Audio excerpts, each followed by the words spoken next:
Hello guys, welcome back to my channel Virtual World. Today I will show you how to use Big Blue Button application. Let's get started. So on your Google you just need to type Big Blue Button and the very first link you need to click on this link, that is bigbluebutton.org. As you click on this link, this is the what your main page appears. So you just need to click on these three lines. As you click on these three lines, these are the number of options available. So as you want to try, that is if you want to sign in and use this application, just click on try now. Or if you are teacher or if you are from your school, you can also go with teachers and school. So as you click on try now, this is what your page appears. You can directly sign in or you can sign up. So I'll show you today how to use sign in. So as you click on sign in, you can use any of these three options, or if you have signed up earlier, then you can just write your email address and password. So as according to you, choose your option. Like if I'm going to click on sign in on Google or sign in with Office, any of this option, you will be redirected to this home page. So this is what your Big Blue Button home page looks like. So here I'll show you what this room says. So if you want to invite your participants, just click on this copy button and your link will be copied and you can share with your participants or students. If you want to start your session, then you can directly click on start and it will immediately start your session. Or else you can go with create room option. Here it is, create a room. So to create a room, just click on this plus icon. So as you click on this plus icon, this page appears. Just type your room name, whatever the room name is, like Virtual World, Physics, English, Calculus, anything. So as you type, you can have a look over the number of options over here. These are what the permissions are for the participants or users, right? Like whenever some users join, they will be on mute automatically. So these are the options you can use if you want to, or if you don't want, just click it off, or if you want to use, just swipe this button over this side. After doing this, just click on create room and your room will be created. So as you click on create room, this is what my room looks like. The name of your room, that is my virtual world, and you can start your session by clicking on start.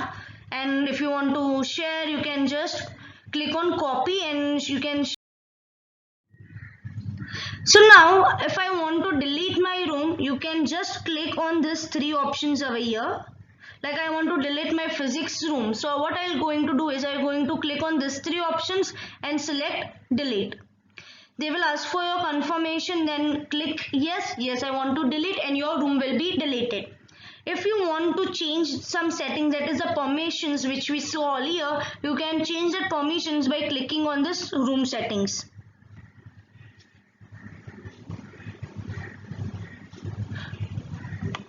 So let's start with my lecture. So what I am going to do, if I want to schedule my meeting, that is start my meetings, I'll go to my room and just click on start. As I click on start, this page appears. Here they ask for your microphone or listen only mode.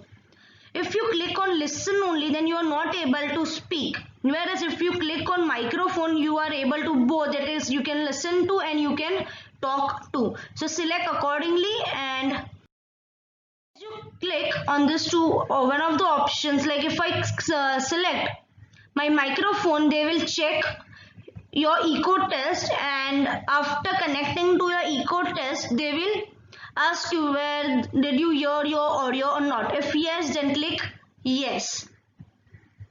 So post clicking yes, this page appears. This is the very first screen of your session. The slide 1, 2, 3, there are a number of slides over here. These are nothing but a whiteboard screen. This is not what your whiteboard looks like. So if you want to write on your whiteboard, you can just click on this option, that is the hand option. As you click, these are the types of writing material. You can use pen. If you want to draw a triangle, just click on triangle. If you want to write some text, then you can click on T, then you can type using your keyboard. So now I will show you another option, that is how to share your content. So to share your content on your main screen, there is a plus symbol. So just click on your plus symbol to share. So as you click on that plus symbol, these three options are available to you. That is, you can share an external video from your YouTube, or if you want to start a poll, this is nothing but you can say it's a type of a test you can take during your session. Or if you want to upload, that is if you want to share some of your presentations or images with your users, then click on upload a presentation. So I'll show you how to upload a presentation today. So just click on upload a presentation. As you click, this is what your page looks like on your mobile screen. So if you want to upload an image, just click here, that is browse for image, or you can browse for files. So any of the options you can click and you can choose your files and folder. After choosing your file and folder, it will be appeared here. Like I'm using my image, it's .jpg format, and I need to select this and then click on upload. As you click on upload, this is what your uploaded presentation or image will look like. So this will be shared with all your participants. So this is the way you can share your content with your participants. Now I'll show you another option.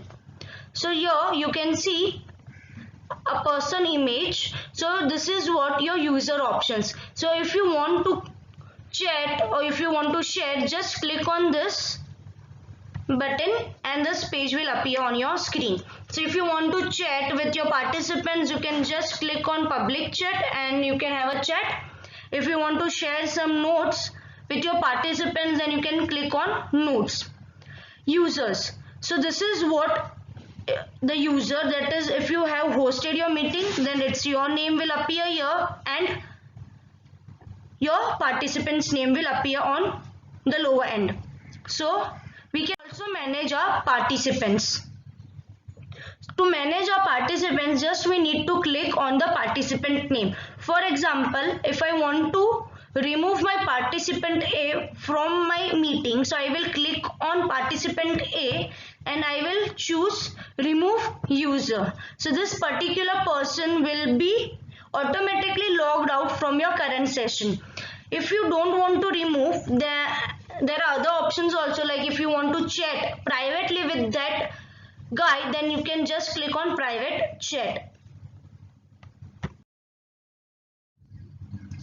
So there are also other options available to you, that is the restrictions to your participants, or we can say your users. So just click on this setting option.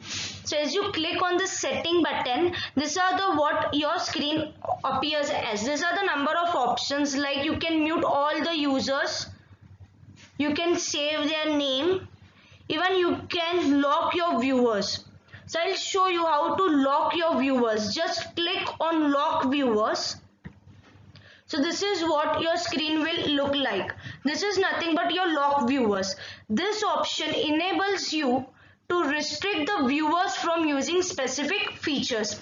For example, share webcam. So you can just click on this to lock their webcam. There are a number of options available here. You can go through and you can choose it accordingly. Okay, so this was your restrictions for your users. Now I'll show you another option, that is if you want to end your current meeting. So what you need to do is you need to click on this three buttons. This is the three lines, you can see three dots. Just click on this.